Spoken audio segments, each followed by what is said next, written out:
My name is Shanika Lester. I am a PhD candidate here at the University of the West Indies in the Department of Geography and Geology. My PhD work is focused on water security, sustainable and equitable access to water, and the management of water, essentially from a social sciences perspective.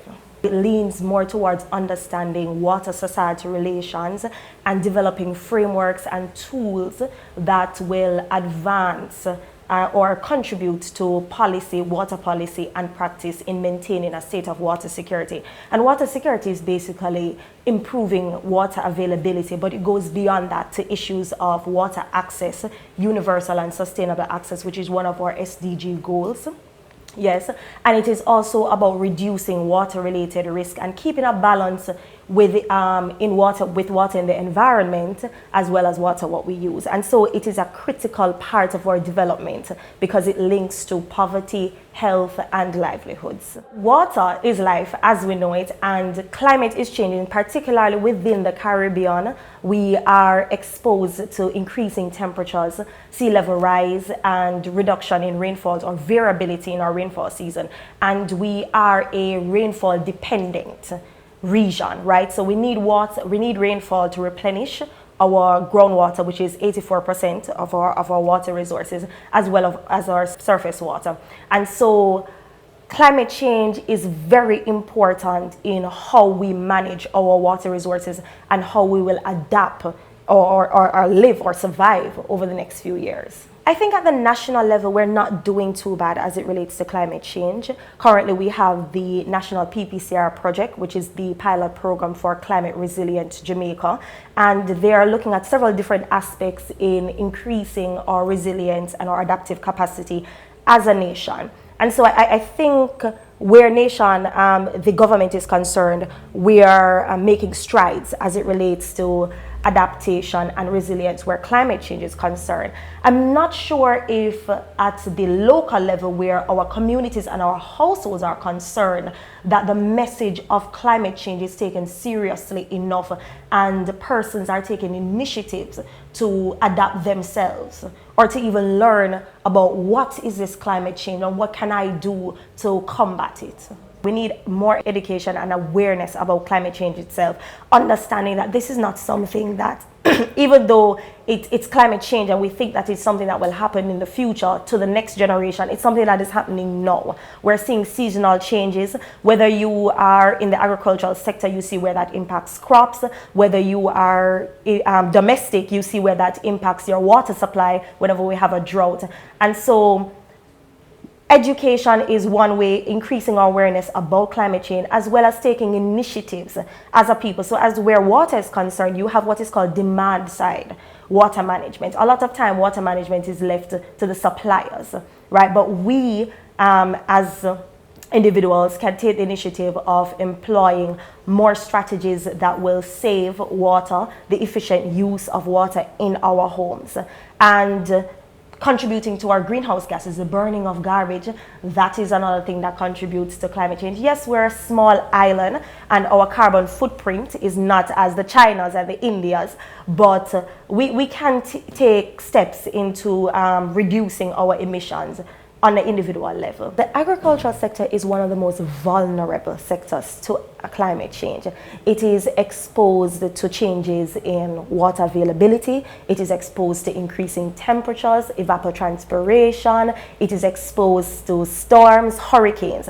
And so most of it, where climate change is concerned, the agricultural sector is predicted to be one of those that will suffer the most. Within a changing climate, crops are not as resilient as they used to be, right? If there is no rainfall, because most of our agricultural lands are rain-fed, and so farmers do not have the water available to water the crops, and so it affects the production, it affects the yield, and it affects the pricing on the market as well, or the availability of food. And so the impacts are far-reaching where the agricultural sector is concerned. Between 2016 and 2018, my colleague Anne-Teresa Birthright and I, we conceptualized and implemented a on-farm water management project. It's called the Surviving the Drought Project and Irrigation Curriculum for small-scale farmers in Jamaica, and it was implemented in 3 communities within St. Elizabeth. That is Yardley Chase, that's in Southfield, St. Elizabeth, Red Bank, and Ballards Valley.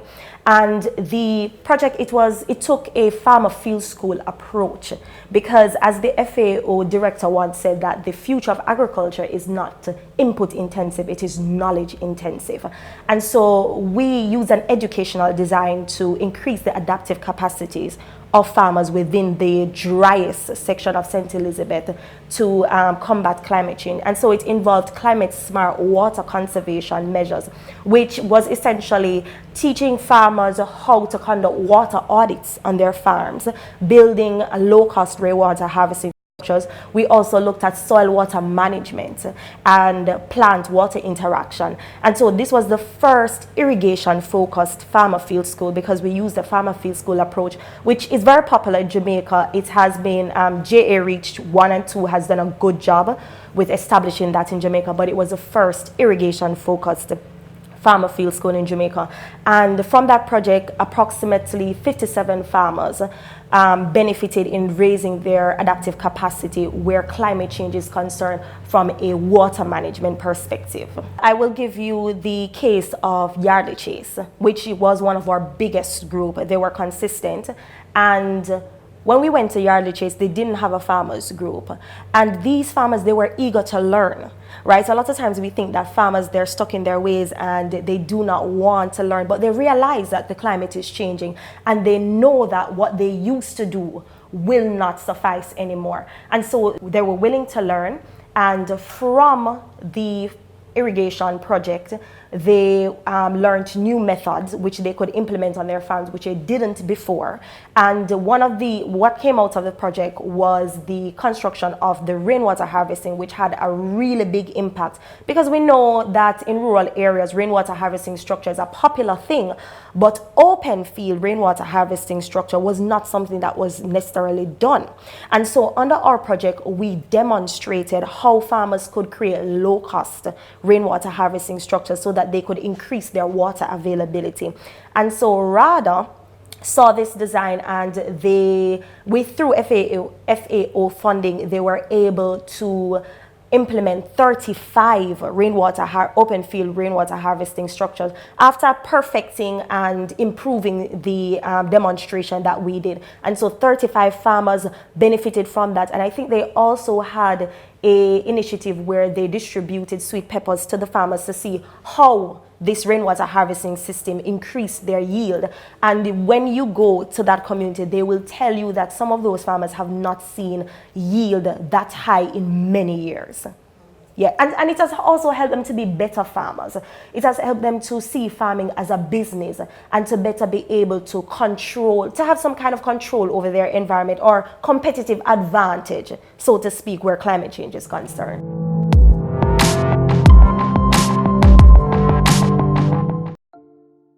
Our slogan says we are the people's station, and for more than 10 years, PBCJ has been providing unique content to this growing market. Let us show you how we can serve you. We are small compared to our competitors, but it's our size that gives us the ability to dedicate ourselves to our clients. We move your project from concept to completion, keeping our activities in-house so we can make decisions in a timely and efficient manner. We have a creative, energetic, and youthful team ready to take your ideas to the next level. So what can we do for you? PBCJ has mastered the art of feature presentations, studio interviews, and PSAs. We also stand ready to create content for your social media platforms and make your message accessible anywhere, anytime. We also provide streaming for your conferences, seminars, and workshops. And guess what?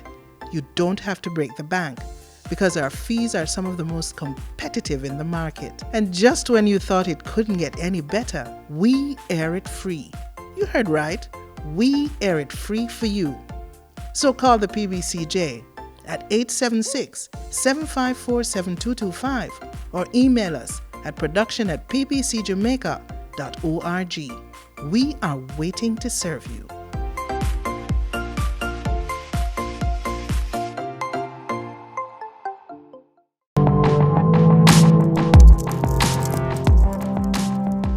We around in this community, we are a dry prone area. We have to use like the guinea grass to do the mulching to hold the moisture in the field. So if we don't get any rain and we don't have any water, we can't do any farming because we won't get any yield. So the dry mulching is very important for us around here. And the water harvesting now is very important. Your water is mainly our big challenge, because sometimes you have the funds to do certain things, but because of the lack of water you can't put it in, because if it doesn't get amount of water it's not going to do well. For example, you have the Tyrannus tomato, and if you're going to plant Tyrannus it needs water. It's a fruit that loves water. You can do exceptional good, but you have to have water, and if you don't see the source of getting the water it makes no sense. You'll be going down the drain. So water is our biggest concern. That day when those two young ladies came by, they were looking for people to talk to, and I was readily there to help them out. And from there, we got like 12 to 15 people, and we formed the Yearly Chase Farmers Group. They wanted a small gathering, like a farmer field school. So we just went out to listen what was going on. Since we are farmers as well, we went and listened what was going on, and then it interests us. And they would have this thing set up like a school, so they call it Irrigation Farmer Field School, where they teach us things. Even though we say we are farmer, there is so much things that we didn't know. So it was an eye-opener for us. I learned so much. It let me be a farmer, complete farmer. I test self for my own self to see what's supposed to plant there, you know, where, and I ventilate the land around. You can see the ventilation. It's like it built me to be a good farmer. We have to pick and choose when to put in Tyrannus, when to sow carrot, when to put in plummy or watermelon. You know, watermelon required a lot of water. So either we go buy the water or we wait. But you know, says tomato and scallion on a regular basis, we do that and you go and you're dripping. But you know what stand out for me? The rainwater harvesting. They build up this little structure and they show us how we can catch rainwater. From there, they collaborate with RADA and the FAO, and they give us a bigger structure with a 1,000-gallon drum with drip system and sealing. So now we are doing very well. So it turns out well for us, and it gives us ideas. As because I had a structure before and I did not know it could have used for that purpose. So I went ahead and I input some things like how they do it, and here I'm having rainwater harvesting. You become more conscious of what you are doing because you don't want to waste any water. So you always harvest the water, you just turn on the tap and you just let it flow. The plant don't need that amount of water to saturate the field, so you are used too much. When you harvest the water now and I do the auditing, you turn on your tap for like 15 minutes to the field, depending upon the size field. If it's drip system you have. If you don't have drip system, you have to do the hand wetting, pan wetting. Yeah, that is more strenuous for us ladies. So we provide a drip system.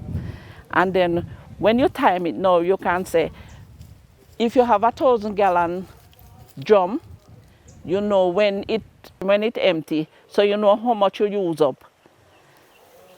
After you monitoring now for the 15 minutes daily, like morning and evening. You do 15 in the morning, 15 in the evening, to see that your plant don't dry, because sometimes you get a lot of hot days. You have to even go over that 15 minutes. We wouldn't have done this well without that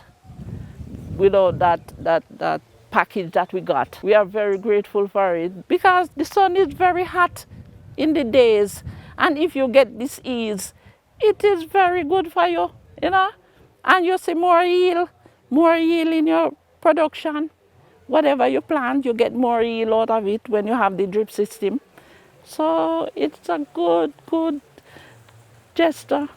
Even at your farm where you don't have any tank, because we don't here use tanks. So if you don't have any tank, you can put up a structure like rainwater harvesting, where you get a couple sheet of zinc, 4 posts, and you're good to go. You set up a drum with a piece of pipe and you catch water. Because you know, some of us working away from the homes where no tank is.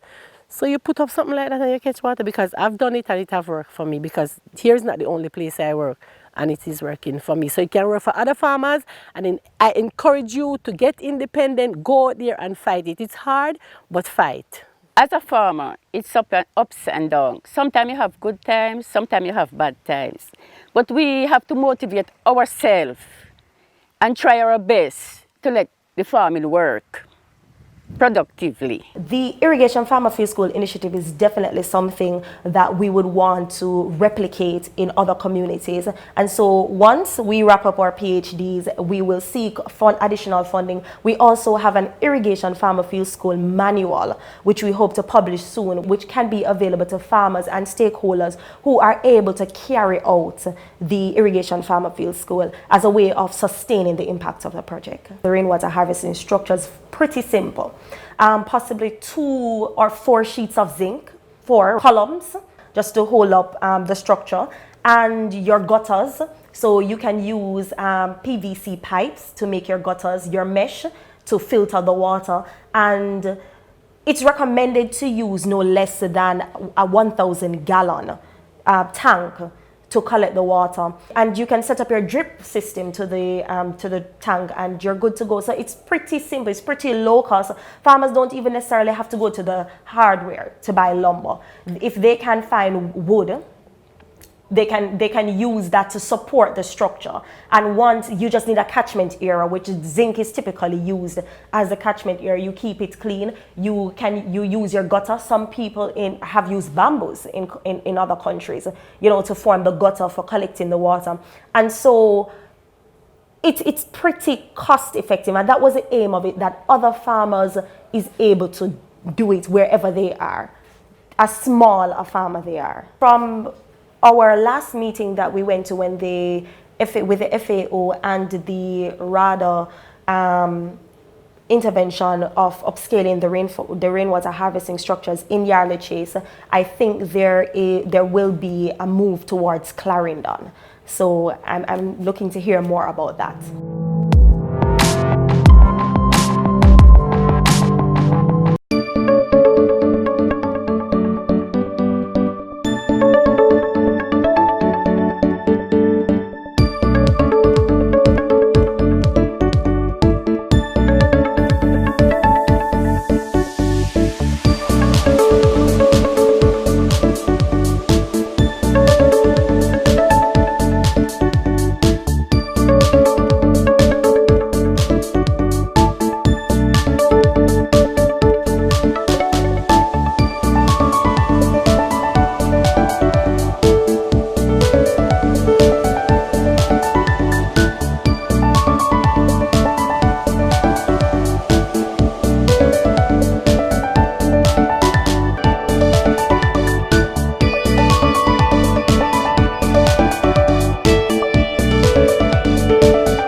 The PPCR project, it has several different components. The climate resilience crop suitability modeling component of the project is focused on looking at different varieties of crops. So right now we're focusing on tomato, hot pepper, sweet pepper, and lettuce, and hopefully sweet potato as well. And this is a team of researchers from here at UMona, St. Augustine, Caville, and as well as in Guyana. And so the project essentially has 2 phases, where we have a greenhouse screening phase where different varieties of these crops are grown under different conditions and subjected to heat, or temperature and water stress. And so we'll see how they respond to, how the different varieties respond to these stressors. And they will be ranked in terms of their resilience. And that is being done by Dr. Aidan Farrell in Trinidad and Tobago at the University of the West Indies. And what we will do here in Jamaica is the on-farm trials, because you know the greenhouse is very different and the laboratory is very different from when it's exposed to biotic and abiotic conditions. And so the farmers will now be involved in the trial where they will grow the different varieties of crops, 5 varieties of each crops, and we will see how they fare in the field under hotter, drier, wetter, and warmer conditions. And the aim of this project is to be able to recommend what varieties may fare best under certain conditions, and it will help to reduce farmers' loss. Currently, we are sourcing the seeds, and we have selected the farmers who will participate. So this will be done in Clarendon. It's the pilot area for the project. It will be done across 4 communities in Clarendon. And we've selected the farmers, and we're looking to go in soon, do the land preparation, and begin the planting. The outcome will be that we will find, especially these cash crops, tomatoes, hot peppers, sweet peppers, and lettuce, these suffer the most where climate change is concerned. And so I definitely think that the agricultural sector and our nation's food security will benefit from us being able to identify which crops fare better under which conditions. And as such, through RADA, they can inform farmers what varieties of crops to buy for a particular period or season. And so productivity will be increased, yield will be increased, and the livelihood of farmers will be secured. My work in water, I think, is very important. I look at it beyond the PhD. I think especially my work is contextualized within the city of Kingston, which is very vulnerable to water insecurity. And so I want to dive into more action-oriented research which looks at increasing our water security, so to speak, within the urban context. So I want to look at some things like corporate water risk. I want to look at some things such as improving equitable access. So we know that not everyone has access to drinking water, and drinking water access is a human right. And so those are some of the things that I would want to embark on, as to not just for me surviving the drought, but us as a country surviving the drought, especially when it comes to our urban poor and the most vulnerable amongst us. And I'm also looking to go into the agricultural sector because it is where water management is concerned, because the agricultural sector uses 70% of the water that is produced. And so I think where our water footprint is concerned within the agricultural sector as a country, we can reduce that, we can improve our efficiency in the agricultural sector. And so those are some of the things that I would definitely like to embark upon for surviving the drought for myself, because if our country is not using water efficiently, then I am also at risk. So yes, the women that are in agriculture, I think, just needs to be highlighted more. As a matter of fact, there are a lot of young people in agriculture. I know we still have a struggle where the older persons, or statistics will show you that older persons dominate the agricultural sector, but young people are interested in agriculture, but we just need to make it a bit more attractive, right? And we also need to showcase how young people are being very innovative. I remember when we went to do our project in St. Elizabeth, most of the innovative farming that was being done and the adaptation already without learning was being done by young people. And so young people are very innovative. Women also are strong farmers. Women are making strides in agriculture, but I just think the nation, we need to do a lot more publicity of these persons who are making strides in agriculture, because yes, a lot of males are in agriculture, but the gender balance and the youth balance is becoming more and more prevalent. The future of our agriculture is embedded in it being a climate smart agricultural sector. We can no longer operate based on what we used to do. And so from the household level to the national level, we have to make sure that our policies and our practices are underpinned with climate change resilience and adaptation approaches if we intend to secure the nation's food and reduce our import bill. That's a very important part of our nation's food security. We have a very high import bill, and one of the ways to reduce that is to increase our productivity of the agricultural sector. And so I think that there is a lot more focus that needs to be on showcasing what a viable industry our sector, the agriculture sector, is and encouraging persons or providing incentives for persons to go into the agricultural sector. And also monitoring and evaluation is an important part, because the frustration often comes a while after starting to engage in agriculture, and so that support is needed, not just when there's a storm or there's a drought, but that ongoing support is needed. And RADA is doing an incredible job, but they need strengthening.